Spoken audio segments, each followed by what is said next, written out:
Richard Brand, EWMUA, also known as East Windsor Municipal Utility Authority in New Jersey, welcome.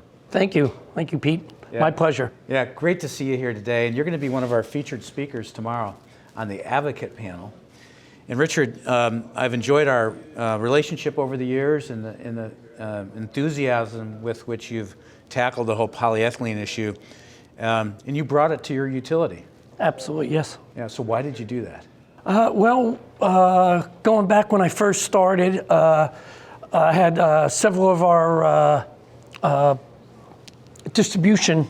Actually, it was our distribution foreman, and several of our employees came up to me and was kind of informing me, giving me a heads up on our distribution issues. And one of the biggest issues was the water main breaks. We have a section in our township called Twin Rivers, where the infrastructure was buried anywhere between 6 to 8 feet down. Right, so pretty far down. Yeah, and the guys were just getting tired of it, going out on Christmas Eve, middle of a freezing cold weather, and having to dig down 8 feet, put double shoring boxes in. It created the job from a normal water main break from being 3 to 4 hours of repair to about 12 hours.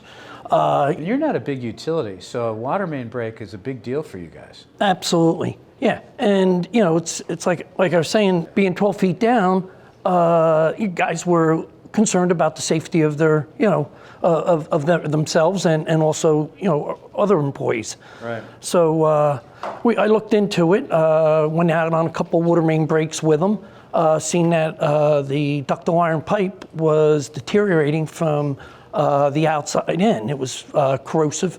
We have clay black loam soils, which are acidic, and it was causing corrosion on the outside of the pipe. So Richard, what was breaking, cast iron or ductile iron? Well, we have some cast iron too, and those breaks are mainly circular breaks. So they're not as devastating? Well, they're not as bad, correct.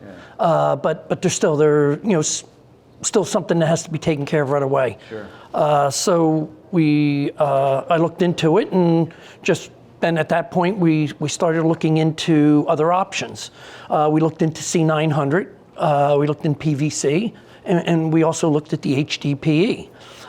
That's when I went out and met you out in, I think it was Anaheim or San Diego? Yeah, Southern California. Yeah. Yep. And we had that little chat and talk, and at that point, I realized that HDPE was the best option out there on the market. Okay, fast forward many years. You've been doing it for at least, 6, 7 years? Yeah, it's been almost 8 years. 8 years? Yeah. How's it been going? It's been going really good. We've replaced about 20 miles of pipe since then. 20 miles? Yeah.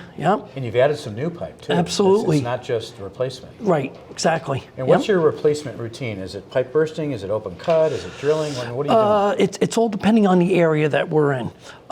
We've been doing mostly our high density housing area, so there we do open cut because the services are 3 to 4 feet apart. Oh, so lots of services. Exactly. So we got to tear the road up anyway. So at that point, it makes it more beneficial for us just to do an open cut, keep services still active, and then once we're ready to switch over from the new main to the old main to the new main, at that point we then switch the services over, which only allows our residents to be out of water for an hour and a half at the most. Yeah, and you give them notice. Absolutely. Richard, one of the issues I hear a lot about is, I appreciate your journey here, but the whole contractor community.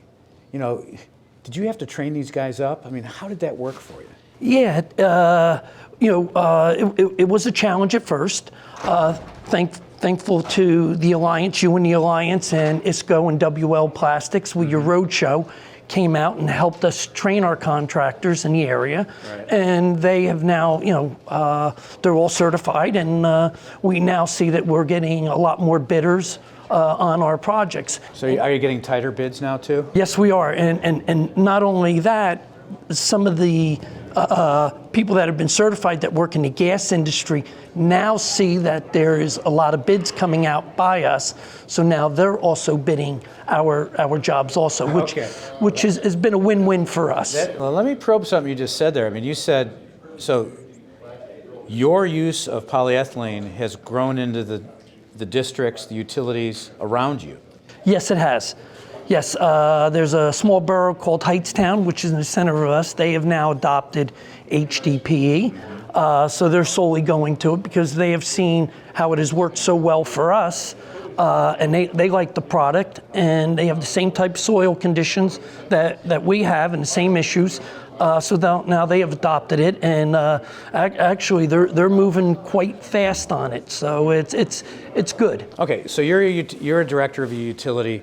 What one message, Richard, that we have communicated to you over the years has resonated most with you? Is it that you have to wrap ductile with polyethylene? Is it that we don't leak? Is it that we last forever? I mean, what one message do you feel has been the most accurate or the most influential to you and your team?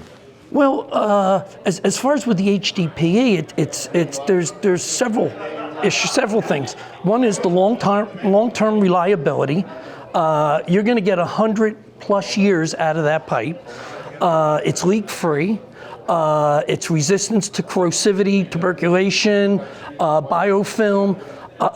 It's for the freeze thaw, no circular breaks. It has checked every box. So it's not just one thing. It's a multitude of the package that polyethylene brings. Absolutely. And so it's not really the cost. No, it's the best product out on the market, and the cost is very compatible to other installations right now. And actually, well, particularly because you're open cut, so yes, we can't use the trenchless cost argument with you. Correct. If I was to do trenchless or a directional drill, I would probably drop good 20% off the cost of my project, at least 20 to 30%. Well, Richard Brand, thank you so much for your perspective today. I look forward to talking with you more at tomorrow's event, the Advocate panel, shortly before lunch. So Richard Brand, always great to see you, my friend. You too, my friend. Okay. Pleasure.